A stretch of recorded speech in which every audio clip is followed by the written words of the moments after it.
नमस्कार, मैं डॉक्टर मुकुल खंडेलवाल आज आप लोगों के समक्ष कवि गुलाब खंडेलवाल जी की भक्ति भावना के ऊपर प्रकाश डाल रही हूँ। भक्ति काल के पश्चात भक्ति की जो धारा विलुप्त हो गई थी, वही आधुनिक काल में कवि गुलाब जी के काव्य में पुनः प्रस्फुटित, पल्लवित और पुष्पित दिखाई पड़ती है।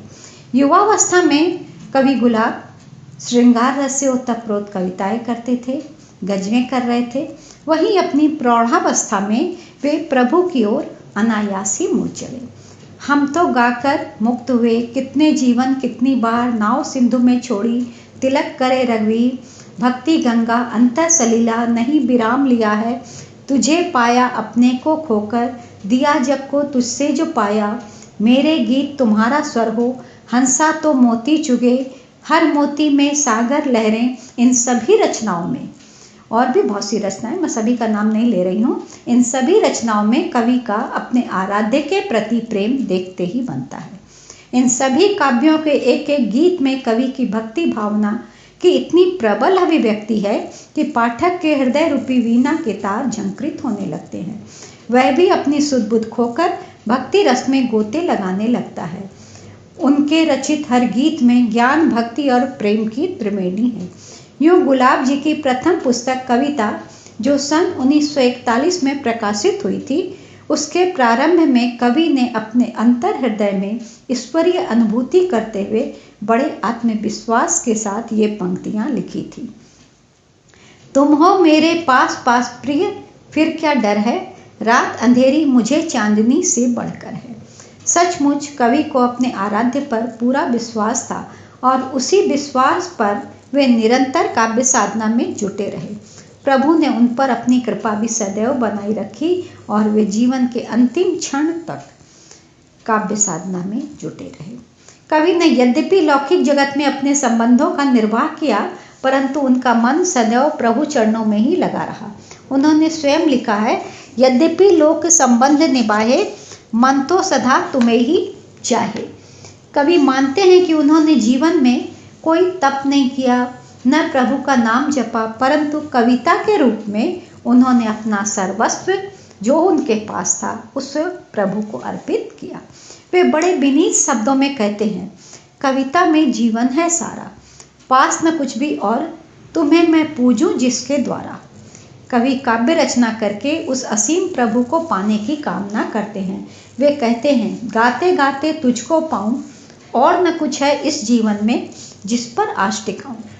कवि प्रभु के समक्ष अपने अपराधों को स्वीकारते हुए कहते हैं, मैंने बहुत पाप किए हैं, आगे जीवन में भी न जाने कितने पाप कर बैठूं, परंतु प्रभु तुम तो उदारचित हो, दयावान हो, अतः तुम्हारा ही भरोसा है।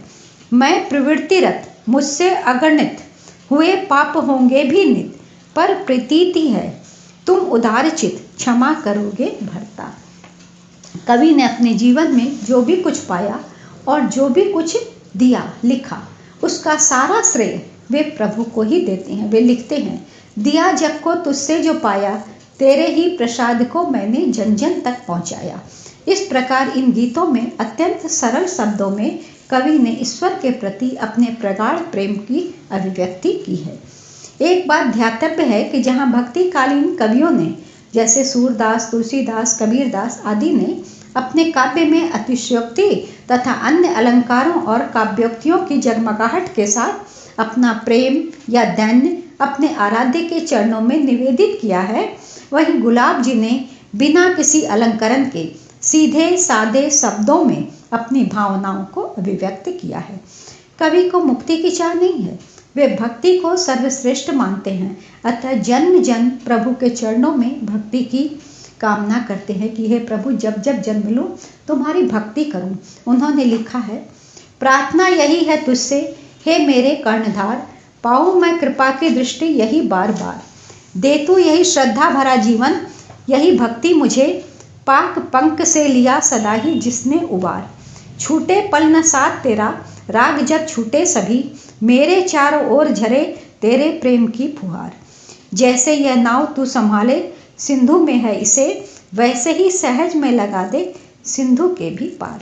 अपने जीवन के पग पग पर ईश्वर की असीम कृपा प्राप्ति को स्वीकार करते हुए कवि कहते हैं, कोई माने या मत माने, मुझको तो न भुलाया पल भर भी उस जगत पिता ने। सतत काव्य रस सुधा पिलाई, मनमोहिनी प्रिया मिलाई, संतों की पग धूलि दिलाई, मुक्ति भुक्ति में पाने कितनी ही निष्प्रिय निर्गुण थी। पर जब जगी प्रेम की धुन थी, दिखी दृष्टि उसकी सकरुण थी। निज स्नेहांचल ताने, मैं उसके ही गुण गा गाकर धन्य हुआ जीवन फल पाकर। यदि जग से मिले न आदर, वह तो अपना जाने। जीवन के अंतिम क्षणों में उस विराट प्रभु के दर्शन हो जाए, यही कामना करते हुए कवि कहते हैं, दृष्टि के आगे से मत हटना, जब हो प्रभु जीवन पुस्तक का अंतिम पृष्ठ पलटना। कवि को इस बात का दुख है कि इस जन्म में प्रभु के दर्शन नहीं मने हुए, पर वे प्रभु से हठ पूर्वक यह आग्रह करते हैं कि अगले जन्म मैं तुमसे अवश्य मिल पाऊं, ऐसा आशीर्वाद दो। वे लिखते हैं, पर मैं नया जन्म जब लूंगा, बिना मिले तुमसे न रहूंगा, यूं न मोह भ्रम में भटकूंगा, लिए अहम का भार, आज तुम्हारा सेवक भी बन वंचित हूँ पाने से दर्शन। पर क्या अगली बार न भगवान दोगे यह अधिकार, रहे तो दूर दूर इस बार, पर क्या आगे भी न करोगे प्रभु मुझको स्वीकार।